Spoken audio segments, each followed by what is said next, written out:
All right, just a quick hello to everybody out there for Thanksgiving Day. Everybody doing all right? Hopefully nobody's alone today. Not that that's the end of the world, and that's primarily why I'm doing this. I want to make sure everybody's doing all right. And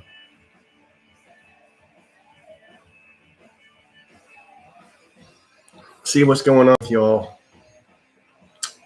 So nothing too game related or major going on. I myself have been invited to a friend of mine's house, so we'll be heading out there before too long.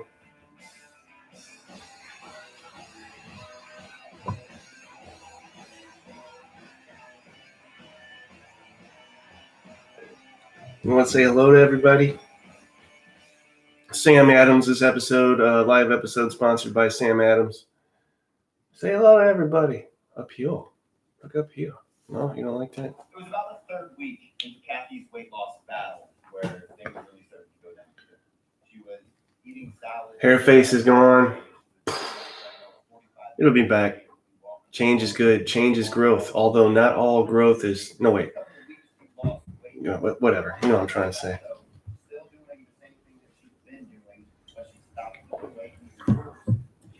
So who's got something for me? Who's out there? Is there anybody out there? See, the numbers of people keep flickering, going up and down.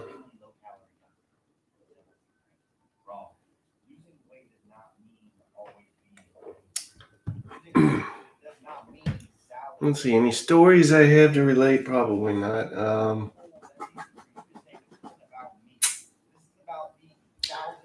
Hillbillyology. Are you guys familiar with hillbillyology? And other non-game related news? Hillbillyology is apparently, allegedly, supposedly, this fantastic, wonderful book that everyone has to read, and you're basically a sucker if you don't read it. Yay, Sweden, my folk, my people. Von Holdinghausen, how are you, sir? You're not celebrating Thanksgiving today, I hope. I'll come back to hillbillyology. Von, what is your what is the major holidays in Sweden? Is there like a national day of thanks similar to Thanksgiving in America? That might be a stretch. I guess you guys have something similar to like an Independence Day or I don't know. I should know this stuff. Something kind of Thanksgiving here. You kind of give thanks. Thanks for checking in, Vaughn. I hope you're doing all right. I may tune in live tomorrow for the Battle of Austerlitz that I've spared no time or expense getting this battle, the battlefield, the look, everything positioned as perfect as I can get it. So I think I've shown people pictures of this, but this is what's in store at some point. That is the Battle of Austerlitz that's waiting for us. And sorry about the shaky left hand there. My polio's acting up again. No, I don't have polio. I'm good. So at some point tomorrow, look for a potentially possible hungover, yours truly, pushing troops across the flocked hexes. Yeah, I'm still doing the flocked hexes. Got all this cardboard, and what do? I mess with these.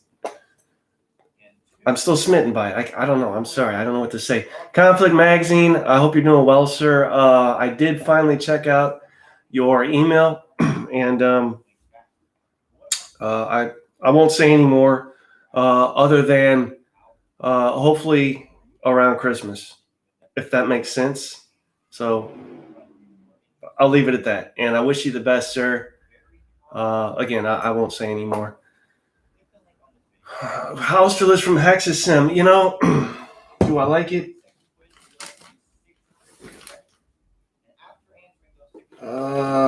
Would that be this? Is that what you're talking about?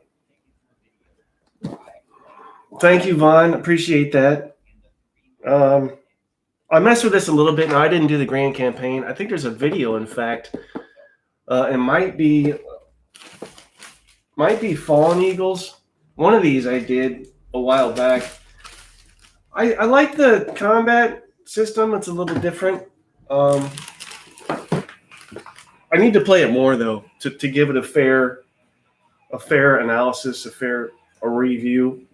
And I know there's a lot of folks out there that just boom, they're just banging through games, man, one after the other, like 5, 6 a day even. And I'm not knocking it, man. If that's their thing, that's great. But I don't. It's not my thing, and I often find it curious how someone that is so promiscuous with their games is able to come up with a quality synopsis / review of what they've been playing. It's always been curious to me. Well, I'm thinking of the conflict. At some point, you may want to send another link at some point closer towards the end of December. Vaughn says it's also called Rising Eagles. I think it was the game you had there. Yeah, that's what it is, Rising Eagles. Have you played that, Vaughn? Are you familiar with it, or are you just trying to get my take on it? Again, Rising Eagles, an Austerlitz game.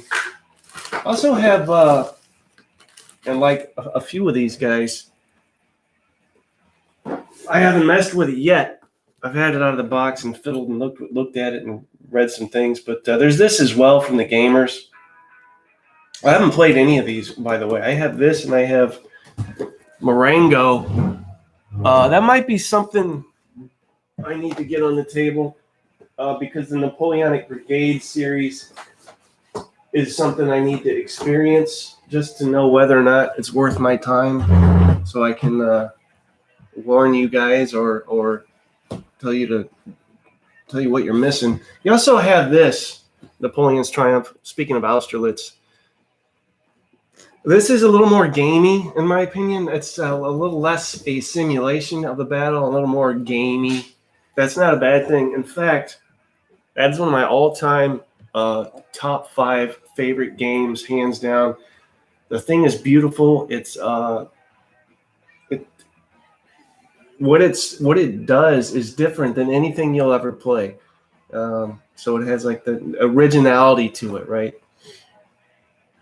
All right, Conflict. I bought it a week ago, Vaughn. Rising Eagles.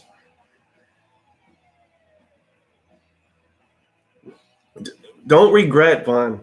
Life's too short to regret. And I'm glad you mentioned War and Peace. Yes, Mark McLaughlin, is that his name? I played this and love this thing. That's just me. It doesn't mean you will. It doesn't mean you need to run out and buy it, whoever sees this. I played this and loved it. There was a couple games back in the day. This is one of them that really sparked the design bug in me and had me fiddling with it. I think I came up with a variant for this thing. I really enjoyed this game. I can say I played that, and it was a pleasant experience. I think there was another. What else was there what was the other game that really inspired me to design? Was it this?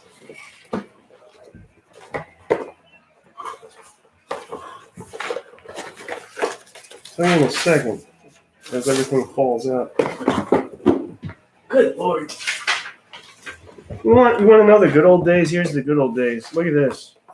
You see this die? You see that? You can't even see the numbers. You had some of these games back in the day would even come with a little crayon you could use to color in the numbers, and the wax, the colored wax from the crayon would gather in the grooves in the die. The things we did to game at one time, right?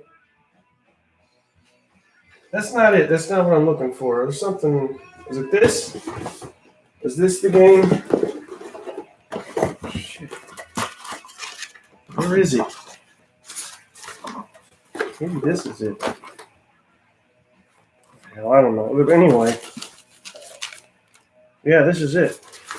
This is another game that I really liked and filled with and caused a design bug. I don't know if you guys are aware or not. I did some games with H&S Games, in-house company I did for a while, and that's kind of been on the back burner. But this was another game that really inspired me and got that design bug going, and had a lot of fun with that.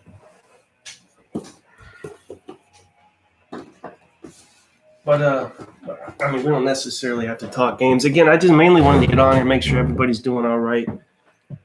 I hate to think that any of my wonderful subscribers are sitting at home alone today, twiddling their thumbs, feeling down. That's silly. Life's too short. Don't do that stuff. First time I see it. Vaughn, not to pick on you, but again, I'm fascinated by all things Scandinavian and whatnot. What time is it in Sweden right now, just out of curiosity? Yeah, D&D did the same thing with the dice conflict. You're right. I got a little shelf over there in the corner of the house off camera. It's all Dungeons and Dragons books and stuff. I didn't get into it as much as some people. It's more of like a nostalgia thing for me than an actual play thing. 10:41 in the evening. Days are getting your amount of sunlight you get each day. Is that dwindling? God, I'd love to. Can I marry you, Vaughn, so I can live in Sweden? That's a joke, obviously, but the living in Sweden isn't. I'd have to learn Swedish. I do want to live in either Sweden or Finland or Norway. How the hell would I get all these games there? Sun is from 9 to 4. Well, that's not so bad. I think here it's like 6 something to 5, something around like that. What else? I've been working on a little design, and I have these. I think I'm somewhat schizophrenic, because schizophrenic people they see meaning in things that don't necessarily have meaning. They find something special in like the everyday, normal, mundane stuff that somebody else can look at and just see nothing, right? So I get these flashes of like, oh my God, I've had a major breakthrough on this design for this game I'm filling with designing. And I think, no, I'm just crazy. I don't know what it is. But anyway, and I've been debating on whether or not to share that. I think it's a little early yet. I could say that heavily influenced by Upfront, but I was thinking about Upfront, and the game works fine for what it is, but it screams, really, it screams for a different era. Anybody familiar with this, you'll understand why. And it's not just because, and I know you're gonna rub this in my face, it's not just because I'm on this Napoleonic kick, but the way this thing is structured, it screams Napoleonic era because of the lines of soldiers that are set up and that move forward line by line. It's a no-brainer for me. So of course I had to sit down and try and bang out some ideas, and I've come up with a dice-driven system similar to the card-driven system here. Dice drafting, I guess you would call it. And you have a certain number of dice you can roll, and you can switch out certain ordered dice, etc. I may have to share that with you at some point. But again, I want to hone it down a little more as I look over there at it. And I even have, I'll be right back, I even have some rules banged out for it.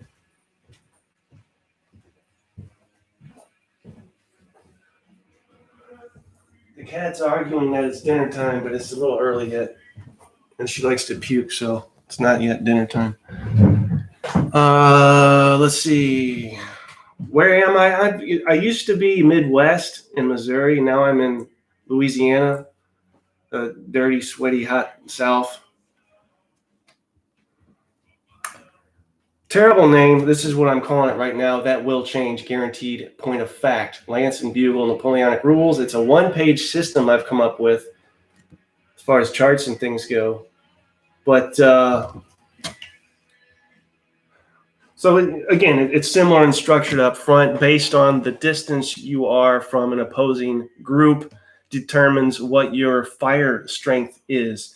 That is important because your fire strength is necessary in deciding if you have if you're able to use a firepower order die. So you roll dice, right? The French roll, what is it? The French roll 5d6, and depending on what you roll determines your order. So the way I have it now, a 1, a 2, or a 3 is nothing.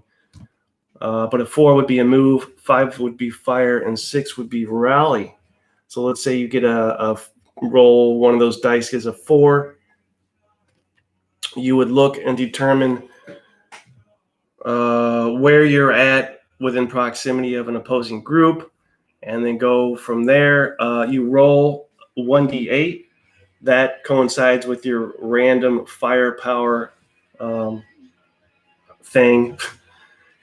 Now, depending on what you roll on that d8, 1 through 8, right, you have to have a fire strength equal to or higher in order to use that fire die, which again is similar in concept to up front with the cards. So let's say I roll a 4 on the d8. I would need an 8 or higher to use that firepower of 4. How do I determine if I have 8 or higher? Well, that again, we go back to the fire strength of the group. We add each unit in the group their fire strength, which is listed on this little chart here. You add it together. If you have 8 or higher, you can use that 4 strength firepower die. Once you're done with that, and this all sounds a little convoluted, but it's not. Once you're done with that, you roll 2d6, red and a white die. If the red die is higher than the white die, you take the difference and add it to your firepower. So again, say we roll a 4, you roll our 2 dice 6, the red die is a 6, the white die is a 3, you're going to have a firepower of 7. You use that 7 for each unit in the group that's firing. No, I take that back. The original 4 that you rolled on the d8 is used as a base firepower number for each unit in the group that is firing, and then you're going to roll those 2 dice 6 each time for each unit in the group, which is similar to drawing a card for each unit in up front. What's some other things that need to be worked out? Fire resolution. Okay, so what happens if somebody's hit? I would whittle it down to shock and elimination. I wanted to keep it simple. I didn't want to do step losses and all that stuff. I wanted to be more fast playing. So you have as the defender, and this is where the variation of unit type comes into play. I was trying to force the variation in the fire strength numbers or stats for units, and it wasn't working. The real reflection of variation in unit type comes from their defense values. Now, pretty much everybody has a defense value of 8. So on your fire resolution, if the final number is greater than 8, the unit's just flat out eliminated. That doesn't happen often.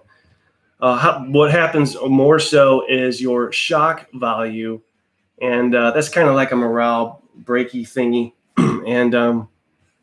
And again, that's where the variation in unit type comes in. So a line unit is going to have on average a shock value of 3. So depending on what you get with that final firepower number, if it is 3 or greater, that unit will be shocked or break, whatever you want to call it, waver, 10,000 names for it. If that unit's shocked again, it's gone. If all units in the group are shocked, they will retreat back 1. And I found that interesting that doesn't happen in up front unless I'm missing something or I've forgotten something. There's no pushback or involuntary, if you will, retreat in the game. I find that curious. I think it should have been perhaps used. But so we've got that, and then there's some other potential things I'd like to put in here. We've got terrain to work out, and that's easy and done easily enough. I mean, I've got little terrain tiles I can put, and that would be an incentive to work towards. One of the problems with these games is you have to motivate the player to move. Otherwise, you're just going to sit there and fire back and forth. And then what's the point of moving? There is no point. I can just sit here and fire back and forth. That's part of the reason for this fire strength deal, which seems like, again, it seems like it's a little superfluous, but it's not.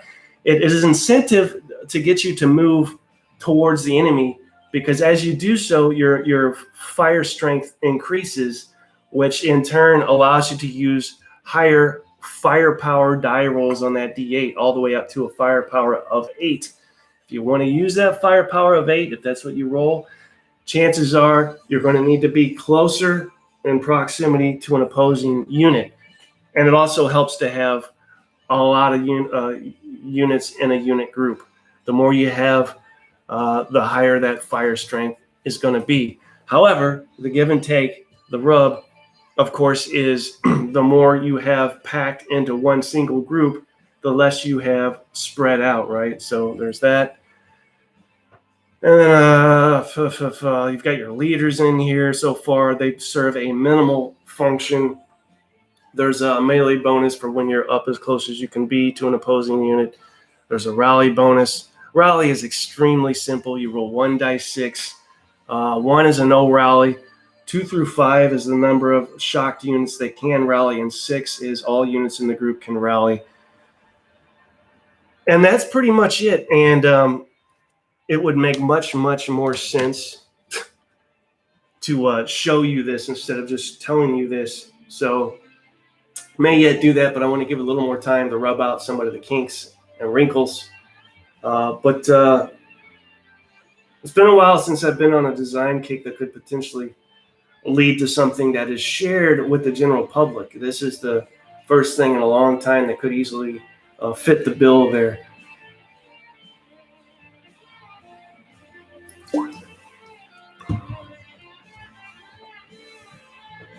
Appreciate that, Vaughn.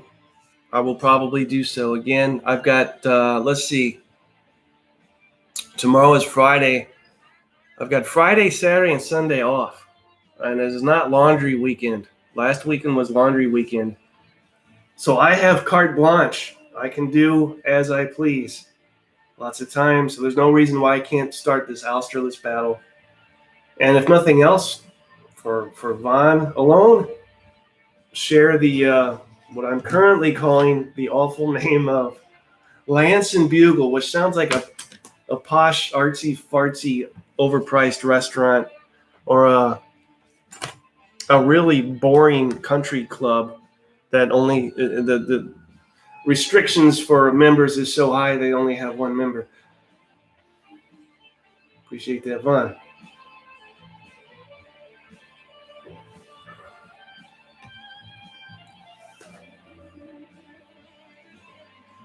Conflict says, I'm sitting here re-downloading my library from Drive-Thru RPG after losing my backup. Wish you the best there, sir. Also says, it's funny you mentioned push. People focus on friction, but push is important. It's the reason I like to use Strike Force 1 as a teaching game. It's about push and holding cities to win, not attrition. One final thing I will add regarding the horribly named game I'm working on is the victory conditions will be very similar to those in Upfront. And again, that is a specific design thing that coincides with creating an incentive for folks to move towards each other. So you have various victory conditions that consist of reaching a certain point on the game board. Granted, there's no game board, but farther you get across the battlefield, that type of deal. The other thing is, with Upfront, the relative range system is unnecessarily, in my opinion, confusing. It doesn't have to be that way. All right, Vaughn, stay safe. We'll talk soon. I may have some videos for you. The relative range mechanism in up front is ridiculously, unnecessarily confusing.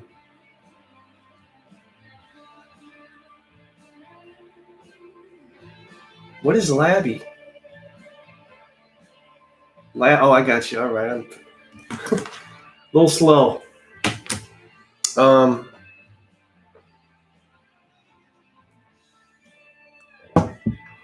What was I saying? I was complaining about the relative range system up front. I don't know why it's like that. And there's things that still don't make sense to me with that. You know, it comes with a little chart and a little card, and you're going to add together the distances from each other, which consists of like 0 to 5 or something like that. And you get to a certain point, though, it's like it flips and starts over. So, and it's counterintuitive because as you've moved closer, all of a sudden, numerically, you're now all of a sudden farther than you were. And again, it's all unnecessarily confusing. And I have a similar, I guess you could call it relative range system, but it makes much more sense when you're adding up the distances until you get past 0. The center line would be 0. And once you add, if you have opposing forces on the other side of that 0, up to 6, I believe, and on the other side, you're just going to straight add, and it's going to, whatever the total is what it is. Nothing is changed or is affected until one or the other group moves past 0. Then you're going to subtract. Again, all of this probably sounds like a bunch of mashed potatoes because there's no visual aid, but just take my word for it.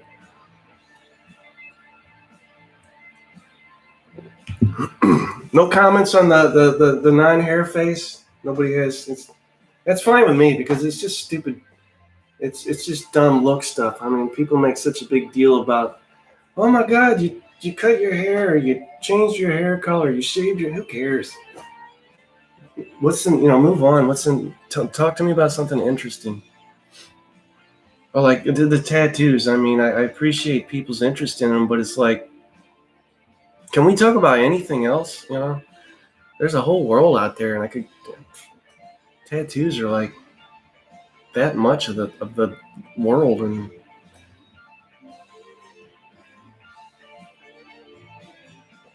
no, well, yes and no. I get tired of the same thing. I've had the mangy Gandalf looking thing going for a while, and you forget what your face looks like, and it's like, Jesus, what's going on under there? And I'm happy to say that it's still there. So now I can let it grow out again, I guess. I don't know if I'd call it a date. I met a gal, if you will, at the library, and we've been pretty good friends since. I mean, that's about the long and short of it. And that's my main intention here is friends at this point. So what am I talking to you guys about this for?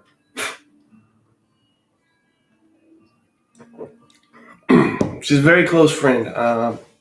That's about it. And she's cooking, so I don't have to cook, right? That's amazing. That's brilliant.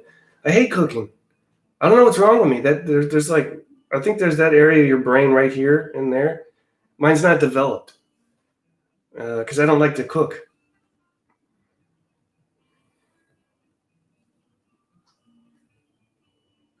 What does that mean, conflict? 12 years worth of work on what? Game stuff? Like ideas? We're going to get hit with a tidal wave of your imagination here before too long, sir. Who else is out there? Come on, show yourself. There's other folks watching. Don't be shy. Just say hi. Happy Thanksgiving, everybody. That's all this is. It's not a specific this or that live stream. I'm not gaming anything. Thank you, Rob. How you doing, sir? Just want to make sure my wonderful subscribers are doing well. I don't again, a broken record here, but I don't want anybody to feel like they're alone. We're all family. Tsunami waiting. Okay. Well, I look forward to that, and give me a heads up so I can dress accordingly when you unleash this tsunami. I need to get my galoshes and my raincoat. Sekigahara, you're making me feel bad. Right here, Sekigahara, and I had never played it. I know. I'm sure it is. I'm sure it's a fantastic game, but I wouldn't know because I haven't played the damn thing. And I like the design concept. I am familiar with that. That's what gets me. Not to deride any game that comes out, but it seems like we have enough of a certain style of game, no shortage of those that come out. And it's frustrating that we don't see more of people trying to do something different. Not necessarily for the sake of doing something different, but because there's something different that they came up with that's brilliant. I don't know if it's a fear, a risk thing, or it's a screwed up, weird need to conform to what else is out there. I don't know what's going on, but it sure seems like we should see more originality than we are these days. But whatever. We are in a golden era of gaming.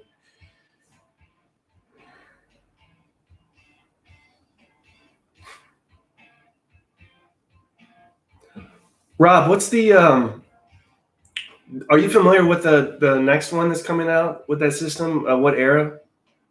What that entails by any chance? I already showed this, but Napoleon's Triumph is this guy just on his own. Simmons.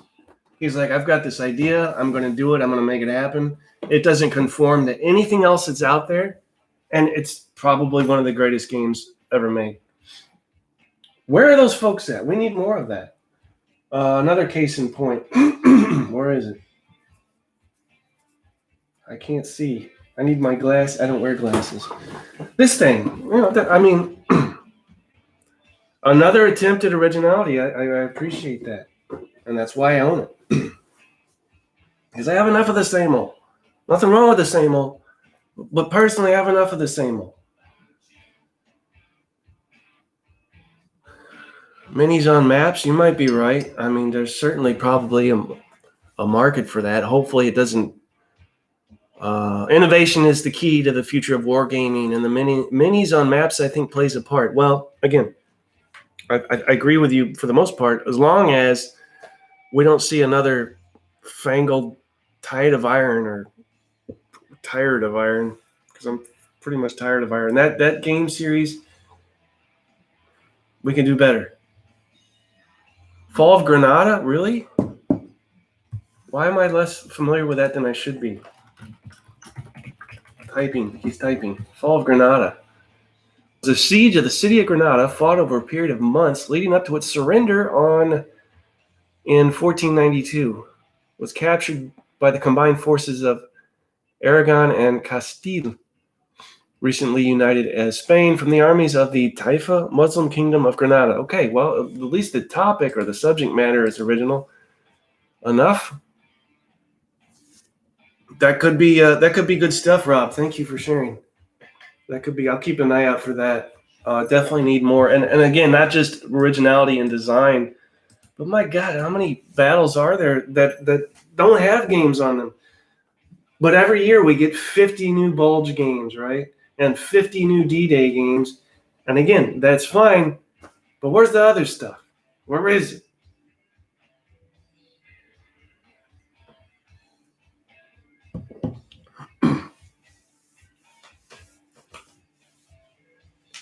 Conflict, besides Dungeons and Dragons, what's some RPG stuff that you would recommend to somebody that doesn't typically do that and is looking for something off the beaten path? Not to put you on the spot, but I'm sure you have some stuff. Oh, it's 4. I got to get scooting soon, guys. I'd be curious to know that. How about Christmas? You guys have any designs on Christmas as far as wish list games you're going to get? Seems like our disposable income goes up a little bit for most of us around that time of year. A little more money to play with, a little more games to be gotten. Anything on the wish list you guys plan on getting?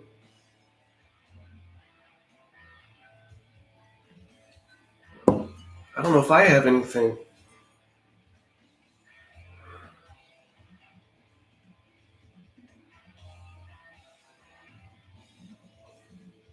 Conflict comes back with something like Elric. I am familiar with Elric. I'm a big fan of that Stormbringer stuff. Michael Moorcock. I've got all those old paperbacks in storage. Blended with Ringworld, which I know virtually nothing about, with Lovecraftian monsters, and the Lovecraft thing is always will always have a soft spot in my heart for that. Lots of U.S. Civil War. Rob, where are you? Are you here in the U.S., Rob?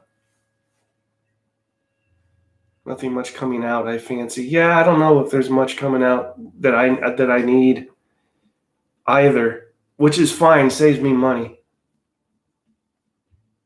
Invisible Sun, as far as RPG recommendation off the beaten path. I don't know what that is. He starts typing again. Invisible Sun? RPG.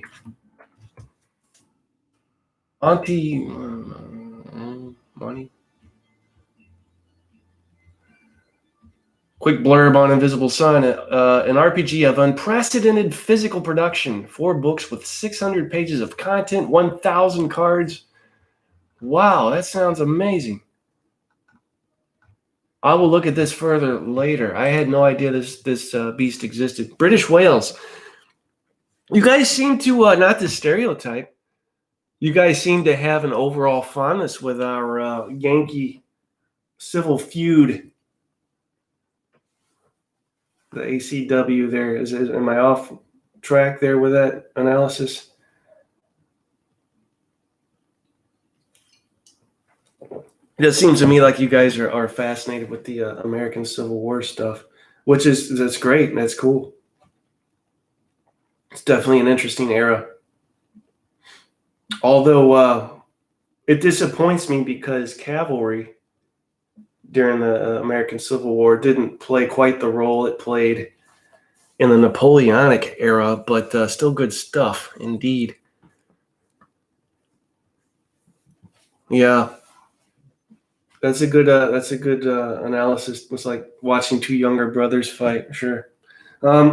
I don't know what specifics you have in mind, but I do have at least one recommendation. If nothing else, because I helped play test this, and I love the designer, Eric Lee Smith. Yeah, Eric Lee Smith. Battle Hymn Volume 1 with the Gettysburg. It also comes with Pea Ridge. This game plays pretty damn well. But this is another one of those games. I think it was originally designed for the iPad. For Shenandoah Studios was Eric Lee Smith's project. He was releasing games for the iPhone and the iPad, and they're great if you can get a hold of them still. You might be able to. He did a Bulge one, an Eastern Front one, an Africa one, and a Civil War one, and he was going to do a Market Garden one, and I think somebody bought the company out. But this is the game that was released on iOS, and I helped play test this. But I would recommend this. So check this out. Again, this is Battle Hymn, Volume 1, Gettysburg, Pea Ridge from Compass Games. You can't go wrong with Eric Lee Smith. Or John Butterfield, for that matter. Cavalry? Yeah. Proper description of cavalry? How about a proper pronunciation of cavalry? How many times do we hear Calvary? What are you talking about? You talking about the hill where Jesus died? What does that have to do with this battle? What do you mean? I'm confused. This is what made Invisible Sun stand out to me. Lorcan made a gun out of demon, which fires bullets that only harm possessed people. Cool. On his quest to discover the long-forgotten and perhaps forbidden number between 12 and 13, the weapon is proving useful as enemies of sleep appear determined to stop him. This is having to do with Invisible Sun, an RPG recommended by subscriber Conflict Magazine, something I'm not familiar with, but I'm becoming more and more intrigued by.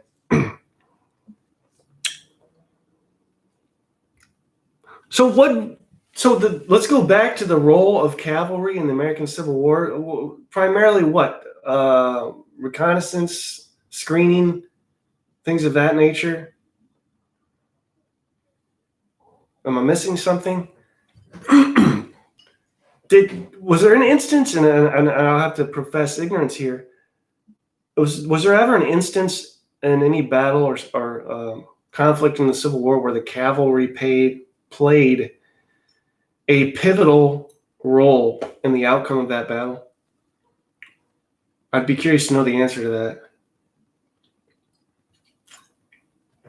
And my initial guess would be no, but again, I don't know. I'm not the guy. I'm not the Civil War connoisseur that some folks are out there. My strong suit is Napoleon stuff and European theater World War II stuff. Everything else is bonus. Got to eat. All right, Conflict. Yeah, I got to get scooting here in just a couple of minutes. I don't know that it's a date. Stop saying it. She's a friend. It's not a date. Again, to recap, all of you that are here, I appreciate it. Okay, that makes sense. Like Dragoon's movement, then dismounting and firing dismounted. So I'll buy that for $1. Any confirmation on whether or not cavalry played a pivotal role in the outcome of a battle? Anything else you guys got? Again, to recap, tune in possibly tomorrow. Just keep an eye out. I have the Battle of Austerlitz set up on the table here. I've been tweaking it for days and days and days and days. Minor adjustments here. Paying attention to detail, trying to get everything just right. And then I have another game I'm designing, inspired loosely by Upfront, Napoleonic era stuff.